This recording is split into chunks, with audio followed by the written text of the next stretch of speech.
Hi, I'm Michele Ricci Bell. I'm a professor here at Union College. What do I do at Union? I'm a professor of German studies, which means I teach students language, literature, and culture here on campus, as well as abroad in our German term abroad program in Freiburg and Berlin.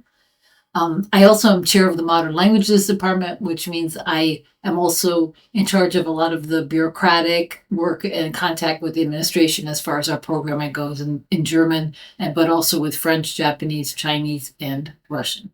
How many languages do I speak? Well, I speak English as my native language. I speak Italian as near native. My family's from Italy. I speak German as near native too, having studied it many years and lived there, and that's my field of study is German. I also speak a little bit of Russian. I studied some French. I also speak a little Polish, conversational Polish. And I always like to learn languages. If you can choose to live in Germany or America, which country would you prefer? If you asked the younger me, I would have said probably Germany. I think now at this point in my life, I would say America, partly because my family is here. I got married here. I have a child here and relatives and friends deeply rooted here. But I also see many positives about Germany. It's a beautiful place, and there's a lot of similarities too between Germany and US that make it sort of an easy living. Where's the best place to visit Germany? Now we could spend the whole video on that. I'll name a few places that I like. One sort of side of Germany is the coast of the northern coast. Hamburg is beautiful as a port city. Also going a little further east toward the Baltic, those coastal towns have beautiful beaches. They're not as touristy and they're just lovely to visit. I also like southern Germany. Bavaria is famous as itself, but also Baden-Württemberg is a great region. The border areas with Switzerland and France have lovely nature, beautiful vineyards, and a lot of history. And then, of course, I love Berlin as a city that's kind of edgy and it's not Paris, it's not Rome, it's its own thing. And you just sort of go without expectations and you'll have a lot of fun. If you can instantly install one language, what language would you choose? Oh, wow.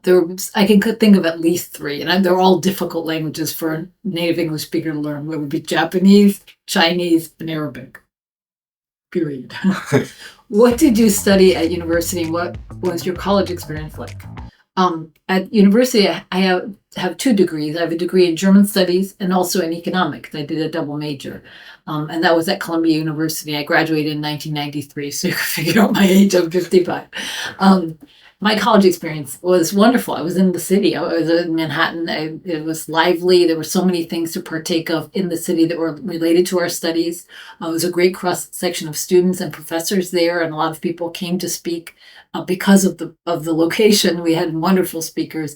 And most of all, I think it was a really an eye-opening time for me to transition from what I thought I knew to realizing how much I didn't know and how I could develop the tools to start learning that for the rest of my life.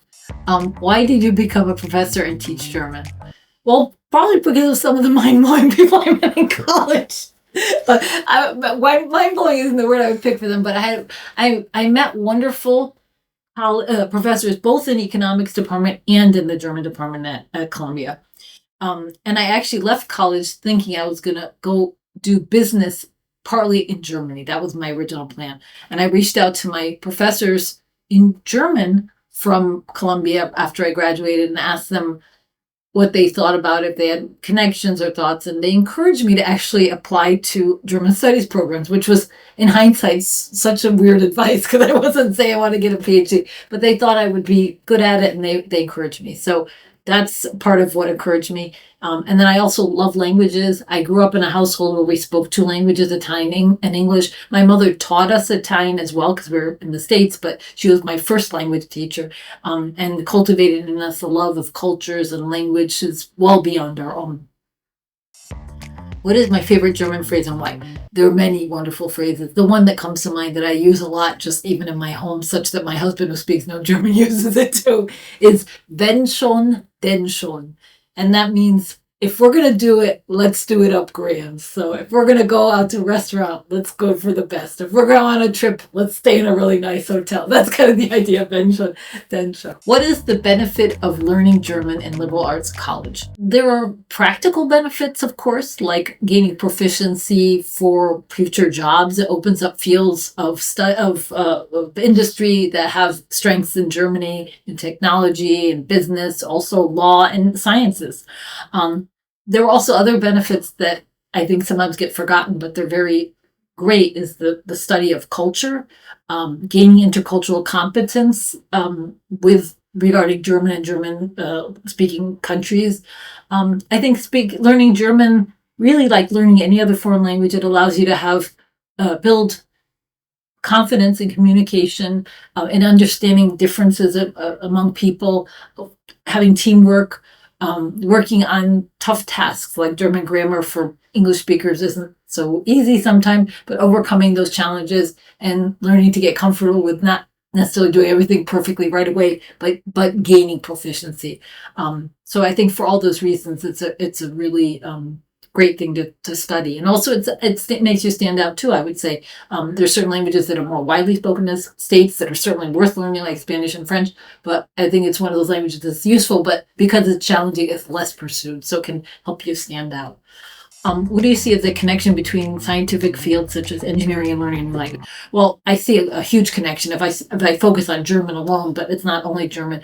German as a country is industrially developed in a way that few countries are, that has scientific institutes, labs, universities that pursue engineering and science like few countries do. So learning German from a very practical standpoint would open up the ability to work in those labs and have contact with other people, be able to read some of their work that hasn't been translated into English. But I think all languages have benefits for fields like engineering or sciences because of the fact that labs today often tend to be very international. And yes, maybe you have a common language of English usually in these places, but you want to be able to move around. You want to be able to make friends. You want to be able to live in different places and enjoy yourself and not be isolated in an English-speaking only group. So it's just opening up a rich, full life.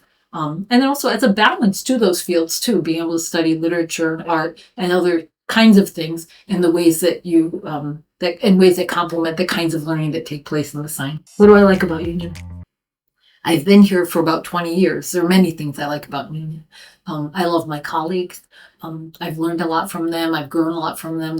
We're different enough across our disciplines and even within our departments that we continue to learn and grow and benefit from productive disagreement and from mutual support. Of course, the students, that's the main reason I continue. I'll be going to Germany for the 9th or 10th time with students next year, and we go to the same places. I don't need to go again to those places, but I go because it's different because of the students. Each time I'm seeing it through their eyes, and each time there's a new experience. And the same goes for the courses I teach. It's a beautiful setting too. We're lucky. We have a lot of nature nearby. We're also not far from New York City and Boston. So in terms of its location, it's also very practical to be able to enjoy what's around us, but have metropolises not far, and also Montreal for that matter too. It's just a drive away. So it's a great location to live in, even to raise a family. Thank you for watching me. And thank you for listening, and thanks for inviting me, Kanato. I love Kanato too. He's a wonderful student. He's exemplary of the kind of students that make my day when I walk into class and is ready there to do his work and be joyful and be fun. So thank you.